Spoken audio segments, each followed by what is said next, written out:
네, 안녕하세요. 오늘의 체스 퍼즐 풀어보도록 하겠습니다. 오늘 체스 퍼즐 7월 18일 토요일이고요. Awkward tension, 이상한 긴장감, 100차례고 20만 명 정도 풀이한 상태고요. 굉장히 엔드게임 상황이고 우리 백이 이제 위쪽으로 많이 올라가 있죠. 코너로 좀 몬 상태예요. 지금 우리 백이 요만큼 자리 차지하니까 이제 두 칸은 서로가 갈 수가 없고 지금 이 pawn 때문에 A7 이 킹이 갈 수 없어서 킹은 사실상 고립된 상태입니다. 그죠? 그러니까 본인이 있는 곳에만 있을 수 있고 나머지 세 칸은 전부 다 갈 수가 없는 그런 상황이에요. 얘네가 가진 피스는 3개, 우리가 가진 피스도 3개 똑같은 상황이고요. 그래서 사실 대등하기 때문에 뭐 반드시 체크메이트로 끝나지도 않을 수도 있고 하지만 굉장히 엔드게임이기 때문에 또 체크메이트일 수도 있는 그런 상황이에요. 우리는 이제 곧 승진을 앞두고 있긴 합니다. 그리고 가서 공격을 해도 킹이 반격은 못해요. 반격은 못한 상황이에요. 상대방들의 지금 펀은 진행이 막혔습니다. 근데 제가 그거를 뚫어주려면 여기로 가서 뭔가 공격할 수 있어야 되는데 그래서 이 펀들은 사실상 서로를 가둬둔 상황이죠. 저희 흰색 펀도 얘네들에 의해서 막혀있고 이들 검은색 펀도 저희에 의해 막혀있지만 이 사선 공격할 수 있는 자리에 뭔가가 있으면은 그래도 공격을 하면서 전진할 수 있을 텐데 서로가 서로를 막고 있습니다. 그래서 사실상 상대방이 가진 기물은 룩 하나라고 보면 돼요. 룩 하나라고 보면 돼요. 그래서 이게 제가 아까 사실은 좀 체스 앱 키고 좀 봤거든요. 미리 오늘은 좀 예습을 한 상태인데 제가 여기서 이걸 좀 잡을 수도 있는데요. 그럼 어떤 상황이 펼쳐지냐면은 스테일메이트라는 게 상대방이 더 이상 그 어떤 움직임도 할 수 없지만 체크는 되지 않은 상태가 스테일메이트거든요. 제가 사실 초반기에 체스를 접했을 때는 체스 경기 같은 거를 AI랑 두면서 이 스테일메이트 정말 많이 당했어요. 그러니까 제가 스테일메이트가 됐어요. 되게 안 좋잖아요. 스테일메이트가 되는 건. 왜냐면 체크메이트 직전에 막힌 거니까. 근데 지금 제가 여기서 그냥 단순하게 룩을 잡아버리면 이제 상대방은 펀들도 가뜩이나 갇혀 있잖아요. 그래서 움직일 수가 없는데 본인도 갇혀서 움직일 수가 없는. 하지만 체크를 당하고 있지는 않은. 그래서 체크는 당하지 않았지만 아무것도 움직일 수 없는 즉 스테일메이트가 됩니다. 그래서 제가 아주 유혹적으로 보이는 이 무브를 지금 할 수가 없는 거죠. 그래서 뭐 오히려 차라리 이런 게 나을 수도 있지만 근데 그렇게 한다 하더라도 음, 제가 여기에 가서 이 펀을 잡아봤자 얘가 따라오면서 제 룩을 잡겠죠. 예, 그래서 뭐 우리한 좋지 않겠죠. 그래서 아마 좀 이 수가 그나마 좀 유력해 보이기는 한데요. 이 awkward tension이 뭐에 대한 것인지 이것이 과연 체크메이트로 끝나는지 아니면 뭐 우리가 우위를만 만들고 끝나는지 이걸 좀 알아봐야 될 것 같고요. 사실 그게 되게 어려워요.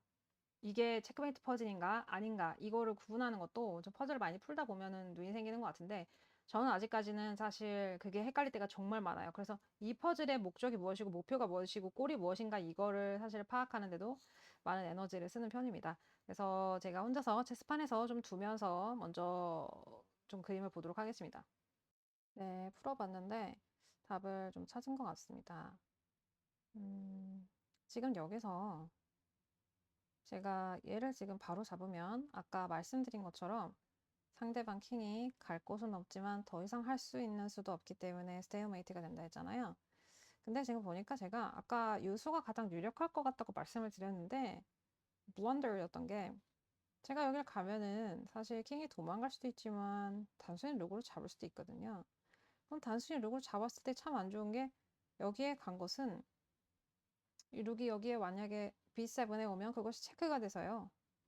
근데 또 이것이 상대방 킹의 테리토리이기 때문에 저희 못 들어가요. 그래서 반격도 못하고 도망가야 되는 도망자의 신세가 됩니다. 그래서 이게 되게 좋아 보이지만 사실상 폰도 잡히면서 킹이 위협당하고 킹이 반격도 못해서 도망자의 신세가 된다. 이걸 좀 봐야 되더라고요. 그래서 결과적으로 이제 이게 좋은데 이걸 했을 때 뭐가 좋냐면 여길 가서 폰을 잡았어요. 폰을 잡는 건 중요한 게 아니죠. 다만 어, 폰을 잡음으로써 이제 상대방 룩이 와서 잡도록 유인을 하는 건데요. 왜냐? 이 B3 자리에서 벗어나야만 저희가 펀 무브를 자유롭게 할 수 있기 때문이에요. 근데 만약에 이 유인에 속아 넘어오지 않고 다른 행동을 한다면 어떻게 되느냐? 그거에 대한 시나리오도 준비되어 있는데요.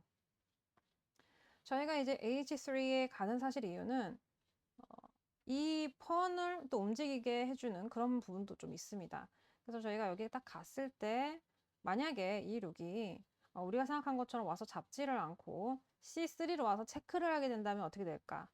저는 순간적으로는 그러면은 우리가 도망자 신세가 될 거라고 생각했는데 그렇지가 않더라고요. 같은 어, 뭐라고 하죠? vertical 같은 수평선에 있기 때문에 만약에 이제 저희가 여기 가서 유인했을 때 이 룩이 저희를 잡지 않고 C3로 가서 체크를 하는 경우 우리 킹을 도망시키는 것이 아니라 룩으로 와서 잡으면 그만이고요.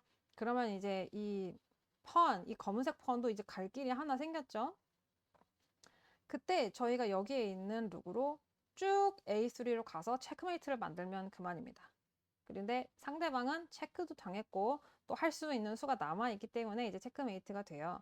그런데 만약에 그러지 않고 저희가 갔을 때 H3를 갔을 때 유인이 돼가지고 와서 착 잡으면 어떻게 될까요? 그럼 우리는 이제 드디어 이 무브를 할 수가 있게 됩니다. 그렇게 했을 때 상대방은 반격을 못하죠. 우리 킹 테리토리니까. 도망을 갈 수는 있게 돼요. A7. 원래는 여기가 공격당해서 못 갔지만은 이제 펀이 올라가면은 이쪽으로 도망갈 수 있게 되겠죠. 그랬을 때 우리는 그냥 승진을 하면 됩니다. 어차피 공격 못 하니까요. 승진을 하면 돼요. 그리고 상대방 룩이 건재하죠. 상대방 룩은 수평선, 뭐 수직선으로도 계속 왔다 갔다 할 수 있기 때문에 더 이상 움직일 수 있는 기물이 없어서 뭐 스테일메이트가 되는 상황도 없습니다. 예. 그래서 이제 저희가 그 다음에 이제 여기로 올라가면 예, 얘가 여기로 내려왔을 때 저희가 이제 여기로 올라가서 그 퀸이 돼요. 퀸이 되면서 다이아고널 또 체크를 하면은 얘가 A6로 도망갈 거예요. 그랬을 때 저희가 쭉 내려와 가지고 B6에서 체크를 하면서 보호를 받으면 그게 바로 체크메이트가 됩니다. 자, 다시 저희가 가서 유인을 해요. 그럼 와서 얘네가 잡을 거예요. 그 다음에 저희가 B7 무브를 하면서 체크를 시키고 또 킹에 의해 보호를 받습니다. 그러면 A7으로 도망갈 거예요. 예. 그러면 저희는 그 다음에 B8으로 가면서 퀸을 만들고 체크를 또 합니다. 승진 함과 동시에 체크를 합니다. 그러면 이제 A6로 도망갈 거예요. 그랬을 때 저희가 B6로 가면서 여전히 킹의 보호를 받으면서 이제 체크메이트를 완성시킬 수가 있게 되는 그런 시나리오를 제가 봤습니다. 해보도록 할게요. 네, 그쵸. 잡았죠. 잡지 않고 이제 여기서 체크를 한다면 반격을 충분히 할 수 있기 때문에 제가 그거를 인지를 못한 상태에서 얘가 체크를 하면 내가 도망가야 되는데 어떡하지? 그럼 폰이랑 멀어지는데 이렇게 생각했는데 그냥 같은 수평선에 있기 때문에 잡으면 그만이죠. 자, 이제 드디어 체크를 할 수가 있고 이제 가서 퀸으로 바꿀 수가 있고 그 다음에 체크메이트를 하는 토요일 퍼즐인데 굉장히 쉬웠어요, 사실. 어, 한 화요일? 수요일 퍼즐 정도로 쉬웠습니다. 사실 이 모습만 봤을 때 원래 기물이 별로 없으면 훨씬 더 어려운 퍼즐일 가능성이 높거든요. 제가 옛날에 기억나는 거는 거의 한 몇 년 전에 풀었던 체스 퍼즐은 기물이 정말 몇 개 안 남았는데 비숍을 가지고 계속 왔다 갔다 거리는 그런 게 있었어요. 근데 그거는 체크를 하는 것도 아니었고 그냥 단순히 그 비숍의 세 번째 움직임이 우리한테 중요해서 첫 번째 움직임, 두 번째 움직임, 세 번째 움직임, 아니 그러니까 네 번째 움직임이었던 것 같아요. 그래서 거의 체스판 전체를 다 도는 그런 퍼즐이 있었거든요. 여기 갔다가 여기 갔다가 여기 갔다가 여기 갔다가 그러니까 결국은 이 네 번째 무브를 위해서 앞선 세 번의 무브를 해야 되는데 그러니까 그 네 번째까지의 그 경로와 결말이 다 보이는 상태로 퍼즐을 풀어야 되는데요. 그게 심지어 체크메이트 퍼즐도 아니었거나 체크메이트 퍼즐이라고 했어도 되게 보기가 힘들었어요. 그래서 제가 그걸 풀면서 굉장히 힘들었던 기억이 있어서 저는 원래 기물이 별로 없는 이 퍼즐판을 보면은 또 얼마나 어려울까 이런 게 좀 있는데 오늘 퍼즐은 굉장히 쉬웠어요. 그래도 아쉬우니까 댓글 한번 볼까요? 자, 근데 이것이 이제 스테일메이트라는 것을 인지하지 못했을 때 이제 이 사람처럼 didn't understand that it was going to be stalemate if took the rook until so many mistakes and trying all the moves. 어려웠기도 했나 봐요. 네. 어려웠나요? 이게? 음, 잡으면 이들이 할 수 있는 게 없고 할 수 있는 무브가 없고 갈 수 있는 곳이 없으니 스테일메이트. 아, 그게 어려웠을 수도 있겠네요. 다른 댓글들도 좀 볼게요. 네. 아, 저는 사실 최근에 이런 체스 퍼즐 관련 영상들을 보면서 스테일메이트를 피해야 된다 이런 거에 대한 인지가 좀 되어 있었어요. 네. 그러니까 우리가 여기서 수를 잘못 뒀을 때 동점, draw, 동점이 되거나 아니면 stalemate이 되는 그런 상황이 있을 수 있다. 그래서 되게 조심해야 된다. 그런 경고들을 많이 들었었어가지고 좀 더 저는 그런 감각이 발달되어 있었나 봐요. Unfortunately, the original endgame study by Ivan Novik, Grelin, and Harold van der Heijden would be too complicated for a Saturday composition, and these days for a Sunday composition as well. However, it deserves to be seen for the subtlety of White's fourth move that forces the knights to protect the A file from a threatened mate while sacrificing themselves in turn. So the rook finishes on the third rank for our abridged study. Very little. 뭐 다른 얘기하는 것 같아요. 뭐 나이트는 아예 없는데. This is probably part of a longer study. 무슨 말하는 건지. 네, 찾았습니다. 이거였어요. 네. The original endgame study by 해가지고 여기 보면 여긴 나이트도 있네요. 좀 더 어려워지는 그런 상황이었나 봐요. 좀 단순화시킨 것 같습니다. 자, 제목에 대해서 해석해주는 댓글이 있네요. Well, the reason why this was the answer was that to avoid stalemate.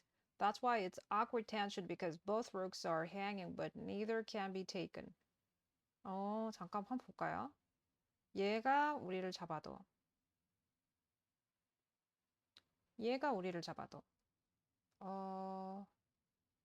글쎄요. 얘가 우리를 잡는 건 될 것 같은데요?